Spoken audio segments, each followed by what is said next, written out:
환자분들 만족도도 높고 재활도 되게 빨라서 환자분들이 되게 만족하는 수술 중에 하나입니다.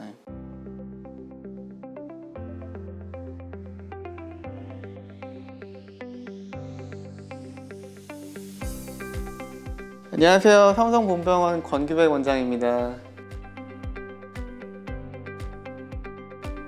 역행성 인공관절 어깨 치환술인데 주로 어깨에서 회전근이랑 어깨 관절이 어깨 운동과 안정성에 이제 많은 기여를 하게 됩니다. 근데 일종의 퇴행성 질환이 발병을 하게 되면 회전근이 찢어질 수도 있고 어깨 관절이 상해서 관절염이 발생할 수도 있는데, 이게 아시다시피 퇴행성 질환이다 보니까 둘이 독립적으로 생길 수도 있고 같이 생기는 경우도 있습니다. 근데 같이 생기는 경우를 저희가 이제 회전근개 관절병증이라고 따로 이제 명명해서 보는데요. 이러한 회전근개 관절병증은 특징적으로 어깨 관절의 통증과 그 다음에 가성마비라고 하는 증상을 호소하게 됩니다. 이제 가성마비라는 표현이 좀 익숙치 않을 수 있는데, 가성마비라는 거는 이제 회전근개 자체가 손상이 되면서 어깨 관절의 균형이 깨지게 되고 상완골이라는 뼈가 이제 상승하게 되면서 어깨를 이제 들어 올릴 수 없는 상태를 의미합니다. 이러한 상태가 되면 회전근만 치료해도 치료가 안 되고 관절염만 치료해도 치료가 안 되게 됩니다.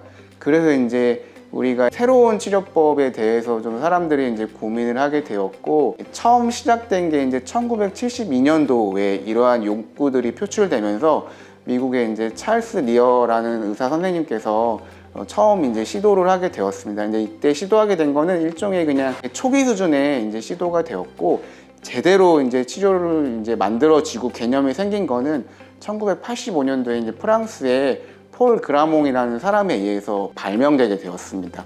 초기 발명이 시작되고 난 이후에 1991년도에 그거를 좀 개량해 가지고 2세대의 역행성 어깨 인공관절 치환술이 개발되었고, 그리고 3년 뒤 94년도에 3세대 지금 쓰고 있는 형태와 비슷한 형태의 역행성 어깨 인공관절이 개발되게 되었습니다. 이런 치료는 이전의 치료 어깨 인공관절이 이제 우리가 원래 가지고 있는 모양을 그대로 본떠 가지고 치료하는 반면에, 역행성 인공관절 치환술은 이름에서 알다시피 어깨 상완골두랑 관절 아래 거꾸로 치환해서 이 수술을 시행하게 되었고, 이렇게 하게 되니까 관절의 가동 범위랑 삼각근이라는 근육을 회전근으로 대체해 가지고 사용할 수 있는 장점이 발생하게 되었습니다.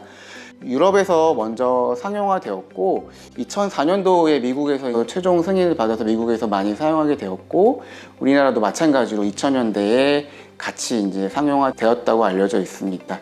최근에 2024년도에 나온 통계를 보니까 어깨 인공관절 수술 자체에서 거의 45% 정도를 차지하고 있다고 알려져 있습니다. 이 말인즉 사용할 수 있는 환자군도 많아지고 치료를 사용하게 되는 적응증도 많이 넓어지고 있다고 생각을 하면 되겠습니다. 인공관절 치환술이 있더라도 이제 적응증이라는 게 되게 중요한데, 이게 사실은 우리나라 의료 체계에서는 건강보험 심사평가원에서 보험이 적용되는 기준과 이제 별개로 생각할 수는 없을 것 같습니다. 그래서 이제 특징적으로 65세 이상에서 시행할 수 있고, 65세 이상 환자군에서 봉합할 수가 없는 회전근개 파열이 동반된 경우, 그래서 아까 말씀드렸던 이제 회전근개 관절병증이 있겠고, 두 번째로는 류마티스 관절염 환자군에서 어깨 회전근의 대형 파열이 동반된 경우가 있겠습니다. 또한 이제 봉합할 수 없는 회전근개 파열에서 가성마비가 동반된 경우가 있겠고, 이 모든 것들이 65세 이상이라는 좀 기준이 같이 있어야 합니다. 그 외에 이제 나이랑 상관없이 좀 시행할 수 있는 경우에는 악성 종양으로 어깨 관절을 좀 많이 드러낸 경우에 또 시행할 수 있다고 알려져 있고, 마지막으로는 이제 어깨 상완골 근위부의 골절 환자에 있어서 1차 수술을 했는데 실패한 경우, 그리고 두 번째로는 70세 환자군에서 어깨 상완골 근위부 골절이 3조각이나 4조각이 난 경우, 그리고 나이가 조금 낮아져서 65세 이상의 환자군에서 하려면 이제 4조각이 나면서 골다공증까지 동반된 경우에 시행할 수 있고 보험 적용이 된다고 알려져 있습니다.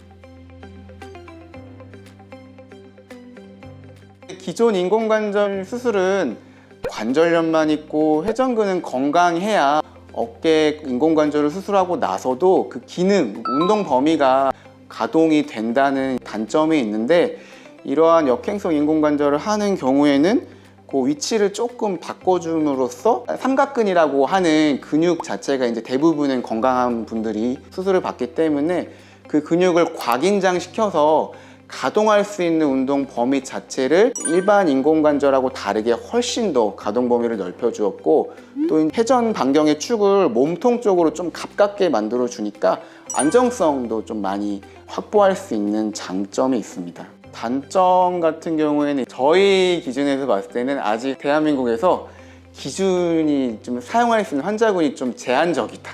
그래서 이제 보험을 적용이 안 되면 뭐 비보험으로도 할 수는 없는 이제 인공관절 수술로 정해놨기 때문에 대상 환자군이 좀 작고, 두 번째로는 이게 아시겠지만 한국에 상용화된 지가 20년 정도가 채 못 됐어요. 그래서 이게 장기 출시가 했을 때 어느 정도 수명이 되고 어느 정도 유지가 되는지 20년 넘는 결과 데이터가 한국인에서는 아직 좀 나와 있지 않기 때문에 장기 출시 결과가 아직은 조금 부족하다 좀 알 수 있습니다. 왜 그러냐면은 그냥 인공관절 같은 경우에는 처음 시작된 게 1890년대에 좀 시작했다고 알려져 있고, 이게 개발돼서 좀 상용화된 거는 1950년대부터 시작이 됐어요. 그래서 우리 아까 제가 설명드렸던 1985년이랑 비교해봐도 한 3, 40년 정도의 차이가 나기 때문에 장기 출시 결과가 좀 아직 확실하지 않다라는 것이 단점으로 좀 꼽을 수 있는 거겠습니다. 그래서 제도적인 보완이 돼서 조금 더 넓은 환자들한테 많이 사용하면 사실은 좀 혜택을 많이 볼 수 있고 경과도도 좋게 만들 수 있는 환자들이 있는데,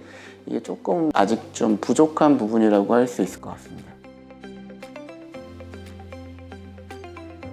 일상 복귀 같은 경우에는 사실 회전근개 자체에 봉합하지 않고 다른 근육으로 대체해 주기 때문에 오히려 이제 그냥 일반 인공관절보다는 좀 장점이 있는데, 기본적으로는 4주에서 6주 정도의 외전 보조기라고 하는 쿠션 같은 거를 좀 끼고 계셔야 됩니다. 그래서 그거를 유지하면서 한 2주 정도는 수동적 운동, 그러니까 기계 같은 거에 팔을 올려놓고 있으면 이제 기계가 올려주는 수동적 운동법을 먼저 시작하게 되고, 2주가 지나면 4주에서 5주까지는 능동적 운동, 내가 천천히 힘을 줘서 들어 올리는 능동적 운동을 이제 시도해 볼 수 있습니다. 그리고 이제 3개월 정도가 지나게 되면 근력 운동을 좀 동반해 시행할 수 있고, 골프 같은 운동을 언제 할 수 있냐 많이 물어보시는데, 근력 운동을 잘하고 나시면 4개월 정도부터는 가벼운 골프도 할 수 있다고 알려져 있습니다. 이제 회전근 힘줄 자체를 삼각근이라는 근육으로 대체해버리는 획기적인 전환점이 재활이랑 이런 것들도 굉장히 빠르게 시도할 수 있게 되고, 오히려 회전근개를 억지로 좀 봉합한 환자들보다 환자분들 만족도도 높고 재활도 되게 빨라서 환자분들이 되게 만족하는 수술 중에 하나입니다. 오늘 말씀 감사합니다, 원장님. 네, 감사합니다.